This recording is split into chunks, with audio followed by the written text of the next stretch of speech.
Alright guys, I think it's about time that we address the question that's been on everyone's mind. The one that has plagued the Life Exchange community for 2 weeks straight. You know, the big blue-haired elephant in the room. Where the hell is Chloe Price? Although we haven't seen much yet about Life is Strange double exposure, one thing is certainly clear. And it's the fact that Max and Chloe seem to have parted ways. Fans have been speculating about why this came to be, what Deck 9's intentions are, and it's been a sore topic for many Chloe and Pricefield fans alike who are worried about their favorite character being cut or reduced to nothing more than a distant memory, a Polaroid in Max's wallet. With the implication of new romance options and the only dialogue choices we've seen so far about Chloe being in the past tense, saying that there's been some concern is an understatement. As a huge Chloe Price fan and as someone who chose to run away together into the sunset with her in Life is Strange 1, trust me when I say that I get it. Chloe is such a pivotal part of Max's story, and while the lack of information has served as a catalyst for animosity towards double exposure, it is also the very reason why I'm actually not worried at all. And I know what you may be thinking, but let me explain. The fate of Chloe Price is completely up in the air. Therefore, all we can do at this time is build upon what information is at our disposal. And this relies heavily on the subtext within the trailers that we've seen. For example, Max says this when talking to Moses. No, nothing. Just didn't take you as a it's the journey, not the destination type. I mean, I guess I'm not. It's more like sometimes you reach the destination alone. And that's okay. If you chose the Bay ending in Life is Strange 1, your expectations for double exposure aligned perfectly with this quote. Max coming to terms with the sacrifice she's made on behalf of the people of Arcadia Bay. It is a bittersweet moment of reflection. But for those who didn't do that, it rings alarm bells. All of them, actually. The Max we know, who was willing to rip time apart for the woman she loved. The story of Max and Chloe, of renewal and ultimate sacrifice. If Deck 9 promised that they would respect both endings of Life is Strange 1, how does some picture in Max's wallet fulfill any of that? Well, allow me to offer you a different perspective. Life is Strange 1 revolved heavily around Chloe. I could even argue that Life is Strange 1 is Chloe's story. Everything, from the purpose of Max's rewind power to the entire central plot of the game, the mystery of Rachel Amber, involves Chloe. She is the primary focus from start to finish. Reconnecting with her childhood best friend, trying to make up for all those years lost, protecting her from harm's way, the evolution of her power, the investigation, the storm, it all leads back to Chloe. You cannot convince me for one moment that Max Caulfield and Chloe Price would permanently part ways. Not after all that they've been through. Not after Chloe sees Max say fuck all and still choose her. Still choose her again and again after being abandoned so many times before. After being told that she wasn't worth the effort by those who were supposed to care for her. It is during the storm that Chloe finally understands that she is loved. Chloe wants to live, and even so, she was willing to give up the ghost to make the ultimate sacrifice if it meant making things right, for once. But it isn't until after Max shreds that photo that she realizes her second chance does not have to be in death. She has purpose, and it isn't to suffer or be at the mercy of someone else. I'll always be with you. I'll always be with you, she says. Deck 9 is well aware of how important Chloe Price is to Life is Strange fans. They made an entire game about Chloe. Chloe was even brought up in a DLC about a completely different character in a completely different setting because they know how much people love Chloe. Check out all these booths pretending they give a shit about us for 1 month out of the year. Guys, they're not gonna show all their cards off the rip.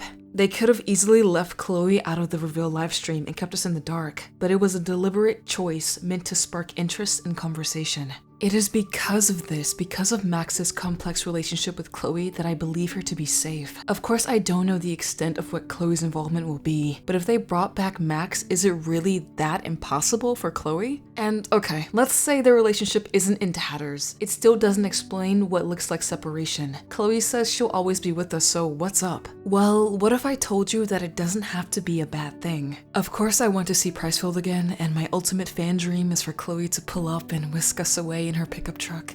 Swoon. Like, can you imagine these two together in 2024? The world is not ready. But I also know that I'm being super optimistic, so for now, I'll focus on the information that we know so far. If Chloe and Max are long distance, why is that the case? Well, at least in my opinion, the same reason why Chloe says her final line in the game, "I'll always be with you." In Double Exposure, Max is a photographer in residence at Caledon University. She is recognized for her artistic talents and is able to share that with a community that values her work. In Life is Strange 1, this was Max's dream, and she got a small taste of it in one of the alternate timelines when she won the Everyday Heroes contest. But of course, it was short-lived. She had to go back in time. She had to save Chloe.